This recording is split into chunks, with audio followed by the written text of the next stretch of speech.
नमस्कार, मनी गुरु में आप सभी का स्वागत है। मैं हूं स्वाति रायना। गणपति उत्सव की आप सभी को बहुत बहुत शुभकामनाएं। कोई भी नया कार्य शुरू करने से पहले हम गणपति बाप्पा का नाम लेते हैं और गणपति के दिन चल रहे हैं, तो ऐसे में यही सही समय है कि आप निवेश की शुभ शुरुआत करें। तरीका क्या हो सकता है? कैसे आप म्यूचुअल फंड से निवेश की शुरुआत कर सकते हैं? कैसे आप निवेश की पहली सीढ़ी चढ़ सकते हैं? म्यूचुअल फंड में निवेश की शुरुआत करने के लिए आपको क्या करना चाहिए? ऑनलाइन निवेश कैसे कर सकते हैं? डायरेक्ट या फिर रेगुलर कौन सा निवेश है आपके लिए सही? ये तमाम ऐसे तरीके हैं जो आज हम अपने इस एपिसोड में चर्चा करने जा रहे हैं। आज हमारे साथ है Harshvardhan Rungta, certified financial planner. Harshvardhan, आपका बहुत स्वागत है आज के इस खास शो में। Thank you Swati. चलिए, आज के शो में क्या खास है उस पर एक नजर डाल लेते हैं। आज हम शो में जानेंगे म्यूचुअल फंड में नए निवेश का कैसे करें श्री गणेश। म्यूचुअल फंड क्या होते हैं और कैसे चुने सही फंड। साथ ही क्या म्यूचुअल फंड में कर सकते हैं ऑनलाइन निवेश? क्या होते हैं म्यूचुअल फंड में डायरेक्ट और रेगुलर प्लान?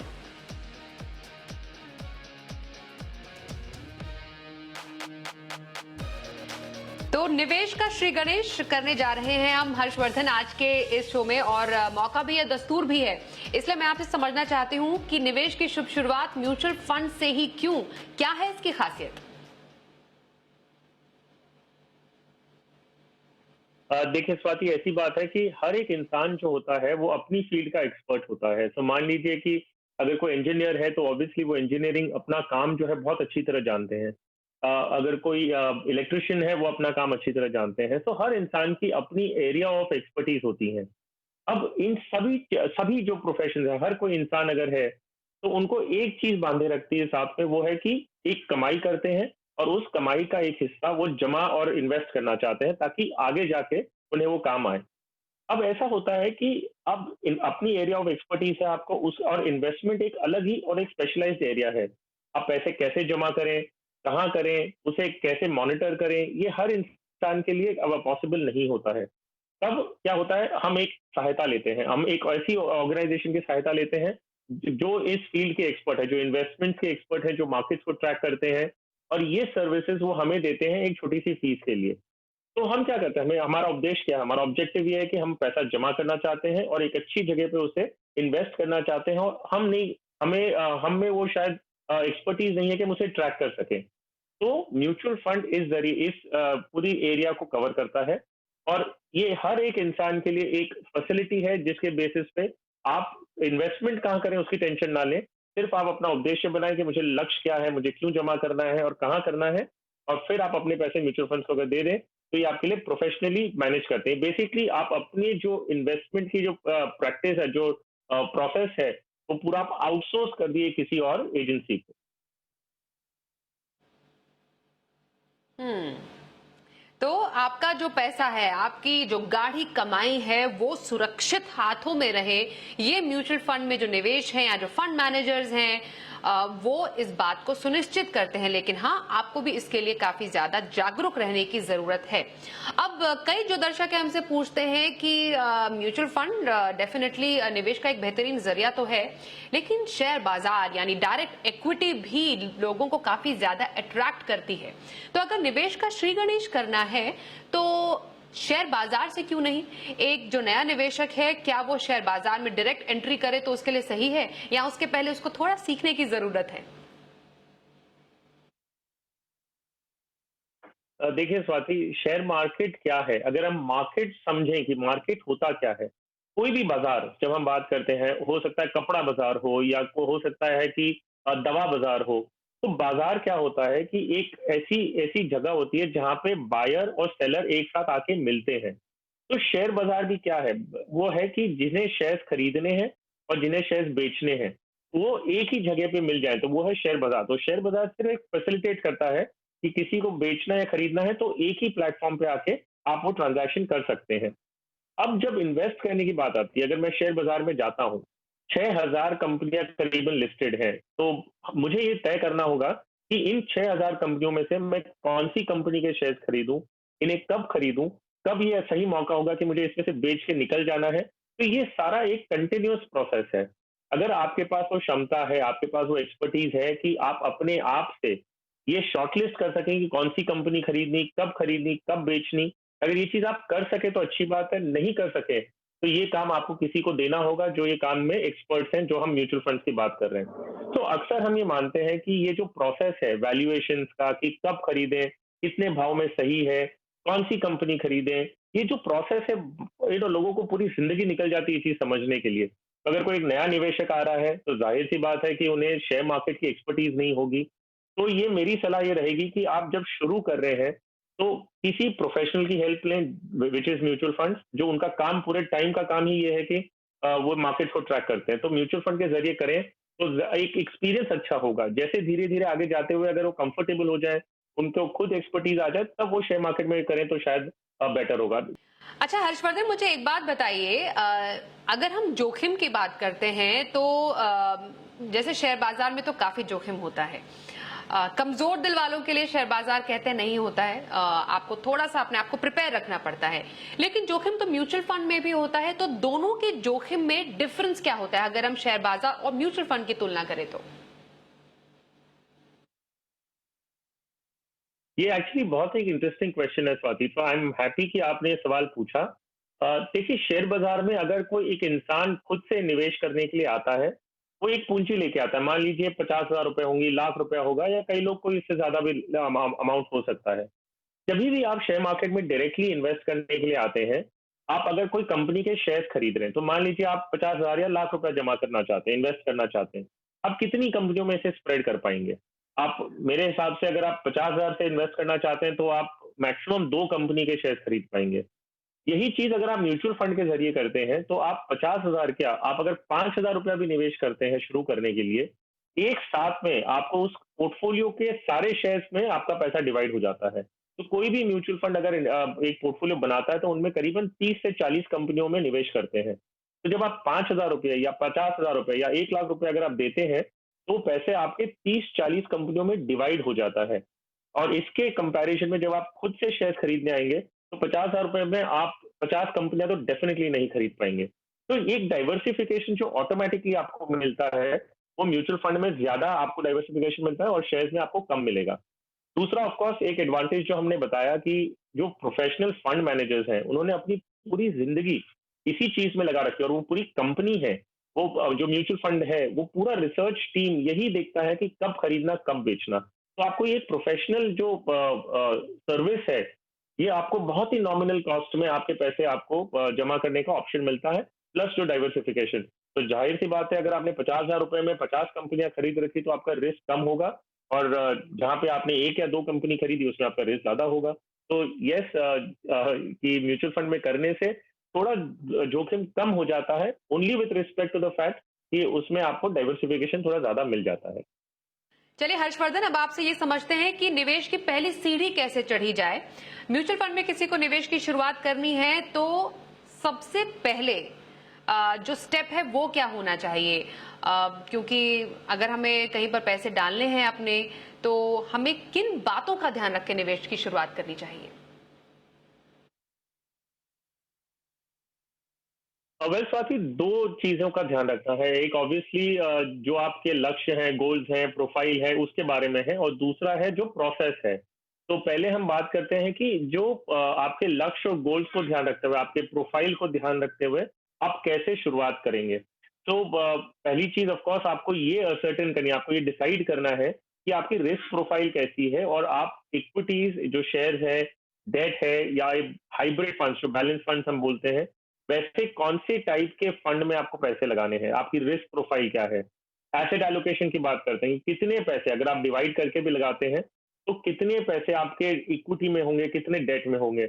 उदाहरण के तौर पे आप 60-40 का रेशियो रख सकते हैं कि 60% मुझे शेयर्स में लगाने हैं और 40% मुझे डेट में लगाना है। ये एक उदाहरण है, ऐसा नहीं है कि सभी को इसी फॉर्मूला को फॉलो करना है। ये जब आप तय कर लें, इसके बाद ये आता है कि जो 60%, मान लीजिए कि आपने ये डिसाइड किया 60% आपको इक्विटीज या शेयर्स में निवेश करना है। इस 60% को आप कैसे डिवाइड करेंगे? कितना लार्ज कैप में होगा, कितना मिड कैप में होगा, कितना मल्टी कैप, स्मॉल कैप, कैसे ये डिवाइड होगा, वो आपको डिसाइड करना है। और फिर विद इन दैट कैटेगरी आपने मान लीजिए कि ये 60% का आधा मुझे लार्ज कैप में लगाना है। तो वो आधे जो आप लार्ज कैप में लगाएँगे, उसमें फिर आप स्कीम सेलेक्ट करना चालू करेंगे। बाकी का आप अगर मिड कैप या मल्टी कैप सोचते हैं तो उसमें कौन सी स्कीम्स। उसी तरह अगर हम डेट फंड्स की तरफ बात करें, आपको इमीडिएट पैसों की जरूरत है कि आपको शॉर्ट टर्म फंड्स में जाना है कि लॉन्ग टर्म फंड्स में, उस बेसिस पे आप अपना इन्वेस्ट करने का एक फ्रेमवर्क बनाएंगे और उसी में फिर स्कीम्स धीरे धीरे सिलेक्ट करना शुरू करेंगे। तो ये तो बात हो गई स्कीम सिलेक्शन, आप कैसे उसे डिवाइड करते हैं। दूसरा पहलू आता है कि आप प्रोसेस क्या क्या फॉलो करेंगे। तो प्रोसेस भी एक डॉक्यूमेंटेशन का जो प्रोसेस है वो भी आपको पूरा करना होगा। तो पहला स्टेप जो है वो है केवाईसी पूरा करना। अगर आप म्यूचुअल फंड में निवेश करना चाहते हैं, आपको केवाईसी आपको कंप्लीट करनी होगी। केवाईसी कंप्लीट करने के लिए आपको आपके पैन कार्ड की कॉपी चाहिए, आपको एड्रेस प्रूफ चाहिए, जिसमें आपका आधार कार्ड आ सकता है, वोटर आईडी आ सकता है, ड्राइविंग लाइसेंस आ सकता है, बैंक स्टेटमेंट आ सकते हैं। फिर आपको बैंक का जो प्रूफ है, आपको बैंक के जो डिटेल्स है, कैंसिल चेक, आपको फोटोग्राफ देनी है। तो ये जो बेसिक रिक्वायरमेंट्स हैं, ये आप पूरी करके अपना केवाईसी कंप्लीट करेंगे और वो केवाईसी यूज करते हुए आप कोई भी फंड हाउस में एप्लीकेशन देके अपनी इन्वेस्टमेंट की जो जर्नी है वो शुरू कर सकते हैं।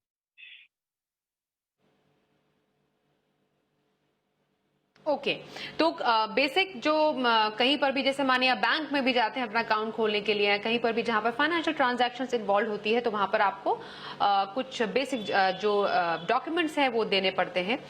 यही जो डॉक्यूमेंट्स हैं ये हम जिसकी हर्षवर्धन ने यहाँ पर बात की है। अब देखिए हम जो तरीका जिसकी बात करने जा रहे हैं वो ये है कि जैसे हर्षवर्धन सबको पता है कि कोविड की वजह से हर कोई बाहर जाने से अभी फिलहाल अवॉइड कर रहा है, तो आसानी से घर बैठकर ऑनलाइन म्यूचुअल फंड में निवेश करना कितना आसान है और उसका प्रोसेस कैसा है? सो इनफैक्ट अभी जैसे आपने कहा कि ये कोविड की वजह से जो हम बाहर जाके फिजिकली हम ये एप्लीकेशंस नहीं कर पा रहे हैं, तो ऑनलाइन एक तरीका है जिसकी वजह से आप कर सकते हैं। इनफैक्ट मैं एक स्टेप आगे जाते हुए कहूंगा कि अगर आप बाहर जा भी सकते हैं तो ये फिजिकल फॉर्म ऑफ एप्लीकेशन जो आप पहले फॉर्म भरते हैं, उसके साथ में चेक लगाते हैं और फिर आप एक कोई रजिस्ट्रार ये जो कैम्स भी है या फंड हाउस के साथ डायरेक्टली सबमिट करें, एक्चुअली बहुत ही कम्बरसम प्रोसेस हो गया है। आज की तारीख में ऑनलाइन इन्वेस्टमेंट बहुत ही कन्वीनियंट है और बहुत ही स्मूथ है।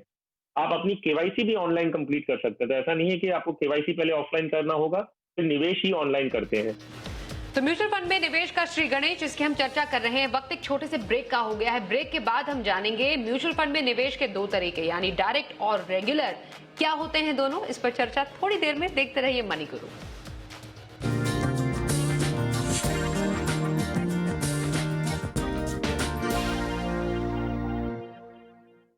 म्यूचुअल फंड में कैसे करें निवेश का श्री गणेश, यही आज हम जान रहे हैं मनी गुरु में। हमारे साथ है हर्षवर्धन रूंगटा। हर्षवर्धन, ऑनलाइन निवेश की आप बात कर रहे थे, मैं चाहती हूं कि आप ऑफलाइन निवेश पर भी जरा हमें कुछ अच्छे से और बताएं, क्योंकि कई ऐसे लोग होते हैं जो कि ऑनलाइन नहीं एक्सेस कर पाते हैं या नहीं कर सकते हैं ऑनलाइन निवेश, तो उनके लिए ऑफलाइन निवेश करने का तरीका कितना आसान है?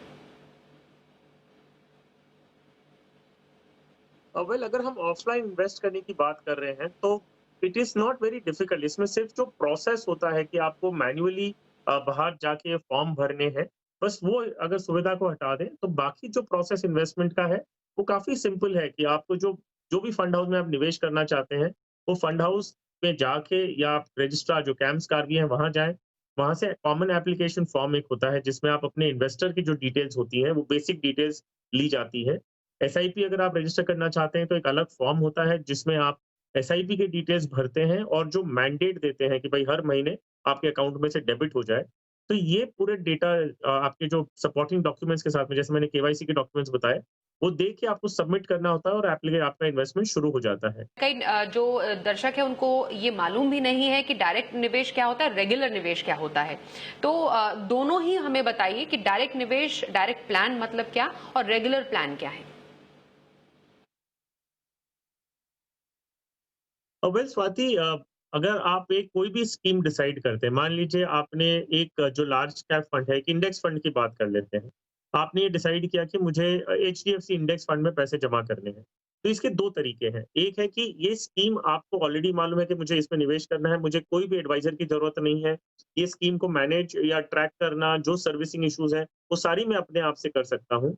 तब आप एक डायरेक्ट ऑप्शन चूज़ करेंगे। सो इनका इसका कैसे इन्वेस्टमेंट होगा? HDFC index fund direct plan.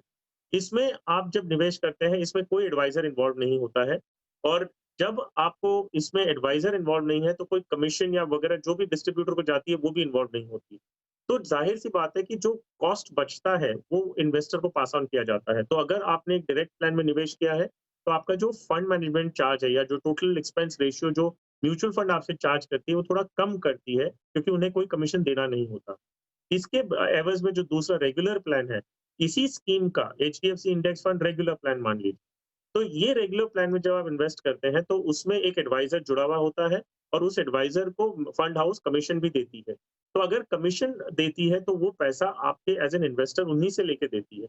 तो जो कॉस्ट होता है, जो टीईआर की हमने बात की थी कि टोटल एक्सपेंस रेशियो जो है, वो इस रेगुलर प्लान में थोड़ा ज़्यादा होता है, ताकि वो कमीशन का फैक्टर भी इंक्लूड किया जा सके। तो रेगुलर प्लान और डायरेक्ट प्लान में सिर्फ एक ही अंतर है, वो है कॉस्ट का।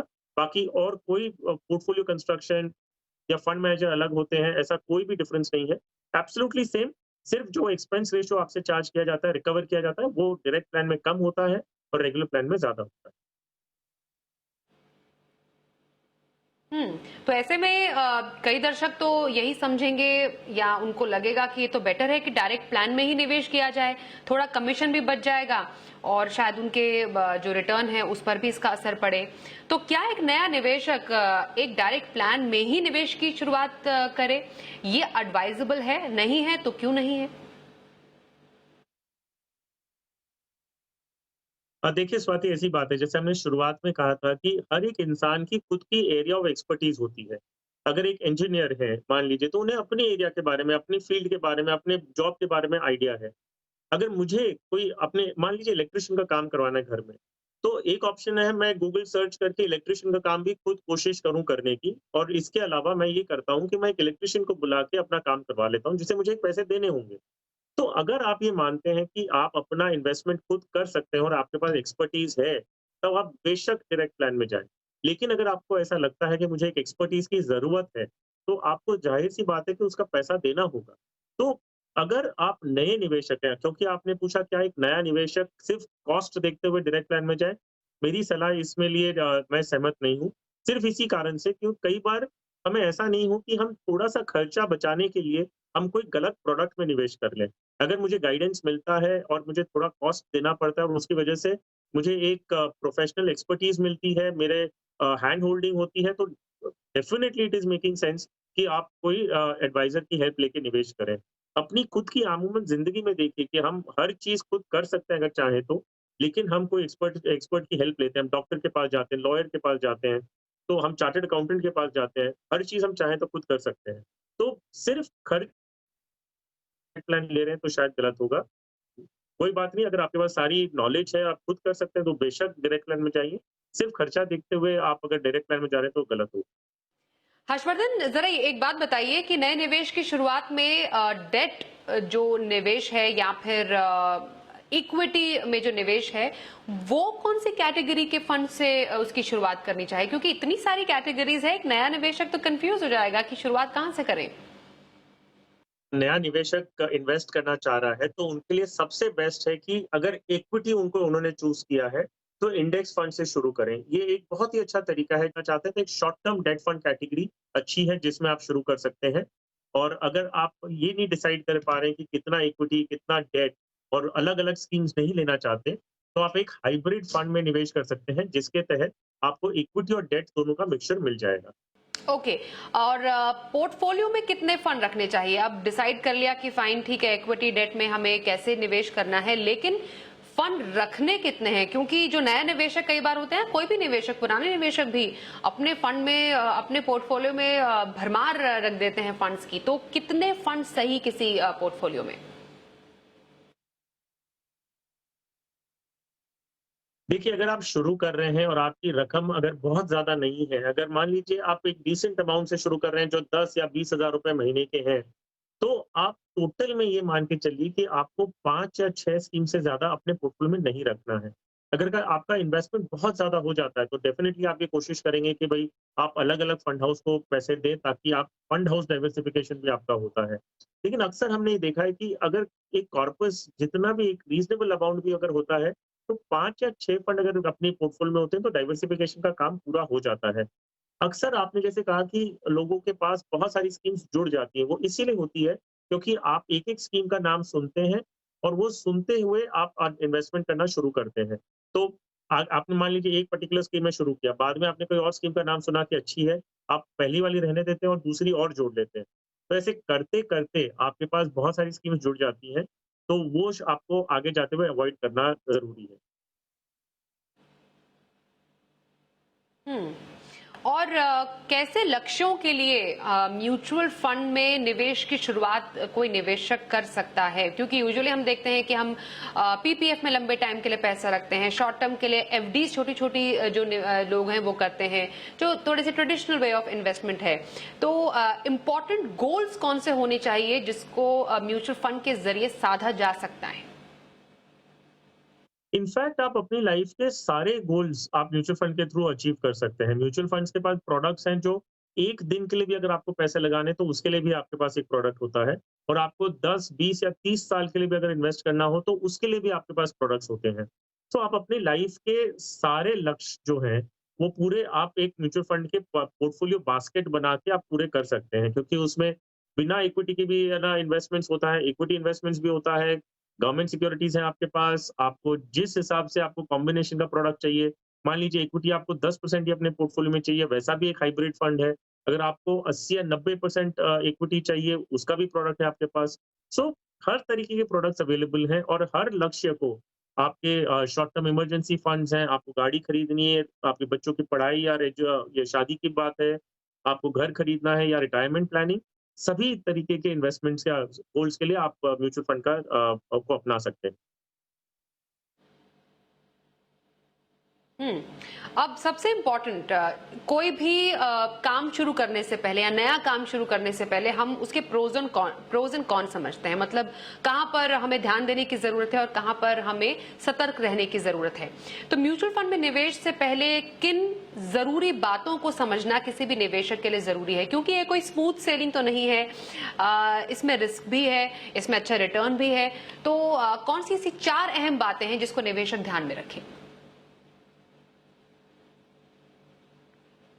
वेल, 2 बातों को हम डिवाइड करते हैं कि एक इन्वेस्टर पॉइंट ऑफ व्यू से ध्यान दें, और 2 बातें जो हैं वो आप फंड हाउस के तौर पे ध्यान रखें। सो पहली 2 बातें जो इन्वेस्टर को ध्यान रखनी है, वो ये है कि ऑब्वियसली मैं जब इन्वेस्ट करूँ, एसेट एलोकेशन का ध्यान रखूँ। मतलब आपको सारे पैसे कोई भी एक कैटेगरी में नहीं लगाने, सारे इक्विटी में नहीं हो, सारे डेट में नहीं।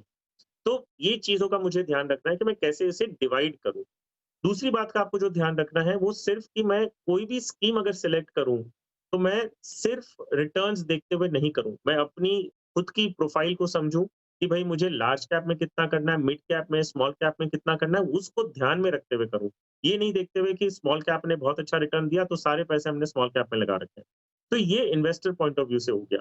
अगर हम फंड हाउस के पॉइंट ऑफ व्यू से देख रहे हैं कि भई आप जब फंड सिलेक्ट करते हैं, तो किन बातों का ध्यान दें? तो ऑब्वियसली जैसे लिंक्ड है पहली बात, कि आप सिर्फ परफॉर्मेंस को देखते हुए ना करें। आप ये देखें कि आपके जो प्रोफाइल है, उसके हिसाब से फंड कंसिस्टेंट कितना रहा है। ये नहीं कि 1 साल में बहुत अच्छा रिटर्न दिया, लेकिन अगर हम 5 और 10 साल का रिटर्न देखें, तो वो अच्छा नहीं है। तो ये चीज़ को आपको ध्यान रखना होगा जब आप फंड को सिलेक्ट करते हैं। दूसरा, आप जो भी निवेश करें, आपको उस फंड को वक़्त देना होगा। आप ये नहीं कर सकते कि मैं अभी इन्वेस्ट किया, 3 महीने, 6 महीने का रिटर्न देखूँ, अगर परफॉर्मेंस अच्छा नहीं है, तो मुझे निकल जाना है, दूसरे फंड में जाऊँ। तो नहीं, आपको जहाँ भी इन्वेस्ट करें, उसमें थोड़ा वक़्त दें, ताकि उसको पूरा साइकिल मिले। एक मार्केट ऊपर और नीचे जाने का जो साइकिल है, वो पूरा साइकिल आप उसमें बने रहेंगे, तब आपको जाके उसका एक्चुअल बेनिफिट मिलेगा। ओके। अब अक्रॉस ऑल कैटेगरीज जिसमें एक नया निवेशक निवेश कर सकता है, हर्षवर्धन, मैं चाहती हूं कि आप हर कैटेगरी के कुछ फंड्स रेकमेंड करें, जिसमें equity, mid cap, multi cap, debt fund, और जो डेट फंड की कुछ कैटेगरी जो आप रेकमेंड करना चाहते हैं, उसके फंड्स बताएं। वेल, इक्विटी में अगर आप निवेश करना चाहें, नया निवेशक है, हम शुरुआत की बात कर रहे हैं, तो जैसे मैंने कहा कि लार्ज कैप में अगर आप इन्वेस्ट करना चाहते हैं तो इंडेक्स फंड एक रिकमेंडेड स्कीम होती है, उसमें एचडीएफसी सेंसेक्स फंड एक है ऑप्शन जिसमें आप निवेश कर सकते हैं। मिड कैप कैटेगरी में अगर देखते हैं तो एक्सिस मिड कैप एक अच्छा फंड है। ये मैं इमरजेंसी फंड की बात नहीं कर रहा हूँ, ये मैं कर रहा हूँ कि अगर आपको डेट में निवेश करना हो तो शॉर्ट टर्म फंड में IDFC short term bond fund है और मीडियम टर्म में ICICI medium term bond fund है। अगर हाइब्रिड फंड लेना चाहते हैं जो उसमें इक्विटी का एक्सपोजर ज्यादा है from taxation point of view also, तो Canara Robeco equity hybrid fund है जिसमें आप इन्वेस्ट कर सकते हैं।